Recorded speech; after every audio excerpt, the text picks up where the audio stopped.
এখন আমাদের কাছে আসে, তো পরবর্তীতে আমরা মামলা নিয়ে এটা তদন্ত করতে গিয়ে দেখি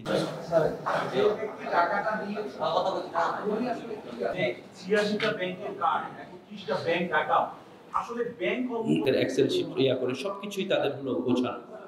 এনআইডি কার্ড দিয়েছে, এনআইডি কার্ড যারা টাকা তুলছে বা ব্যাংক পরিচালনা করছে তাদের কেউই না।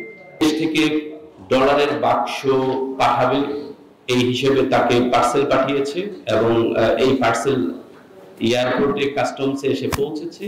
এই সংবাদ দিয়ে তাকে তার থেকে ধাপে ধাপে ধাপে ধাপে প্রায় বলা যায় যে ৭৪ লক্ষ টাকার বেশি, আচ্ছা দুঃখিত ৭৮ লক্ষ টাকা প্রায় তার থেকে নিয়েছে।